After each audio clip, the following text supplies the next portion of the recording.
सो ये क्लास 12 का काफ़ी इंपॉर्टेंट यहाँ पे क्वेश्चन है। क्या दिया हुआ है, if a magnet is divided into n equal parts, ठीक है, n इक्वल पार्ट्स में मतलब पता नहीं नंबर ऑफ पार्ट्स हो गया एक तरीके से, by cutting along the lines parallel to its length.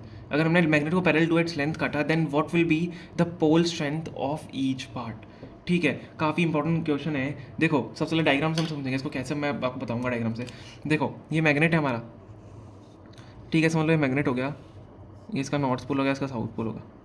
ठीक है, अब हमें क्या बोला है, magnet is divided to n equal parts by cutting along the lines parallel to its length. अब मैग्नेट की लेंथ क्या होती है, मैग्नेट की लेंथ ये होती है, एंड ये होगी जो ब्रेथ होगी। ठीक है, तो अगर हम लेंथ के इसको पैरेलली काटें, ठीक है, लेंथ के पैरेलली मतलब ऐसे काटना है आपको, ऐसे ऐसे n नंबर ऑफ पार्ट्स में काटना है इसको, तो हम ऐसे n नंबर ऑफ पार्ट्स में काट देते हैं अलग अलग। ठीक है, ये एन नंबर ऑफ पार्ट्स में कट गया, मैं मेरे को नहीं पता कितने पार्ट्स होंगे। ठीक है, एन नंबर ऑफ पार्ट्स में कट गया है। अब इसमें क्या होगा, हमें क्या बताना है, then what will be the pole strength of each part. अब ईच पार्ट की देखो पोल्स ये होते हैं, ठीक है, पोल्स हमारे नॉर्थ और साउथ थे। अगर मैं से बात करूँ, पोल्स हमारे क्या थे, नॉर्थ और साउथ पोल थे। तो अब इस जो अब देखो ऊपर वाले, अगर मैं ध्यान से अगर आपको दिख रहा है फोकस यहाँ पे, तो ये अगर अब यहाँ पे भी एक पोल बन जाएगा, यहाँ पे भी एक पोल बन जाएगा इस ऊपर की लाइन में, और एक यहाँ पे भी इसी मतलब सेम साउथ पोल ऊपर बन जाएगा। लेकिन इनकी क्या हो जाएगी, इनकी स्ट्रेंथ क्या, इसकी क्या बताना है हमको, पोल स्ट्रेंथ बतानी है, ईच पार्ट क्या होगी। तो अगर मैं पोल स्ट्रेंथ अगर m मानूँ, पहले वाले मैग्नेटिक की, इनिशियल मैग्नेट की पोल स्ट्रेंथ अगर मैं m मानूँ, और न्यू मैग्नेट की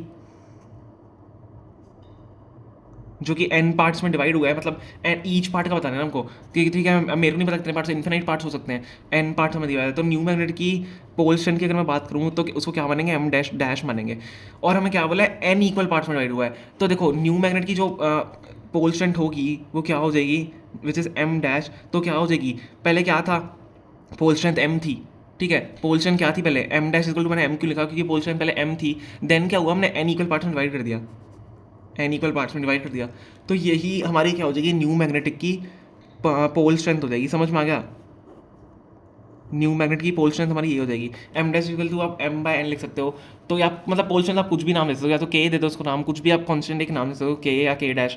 तो हमें m डैश हमारी क्या हो जाएगी, m बाय n हो जाएगी, कि हमने n इक्वल पार्ट्स में इसको डिवाइड कर दिया है। समझ में आ गया, मैंने आपको डायग्राम के साथ बताया है, होप आपको समझ में आ गया होगा। बहुत ईजी क्वेश्चन था, लेकिन बोर्ड के हिसाब से काफ़ी इंपॉर्टेंट है। Okay, thank you so much.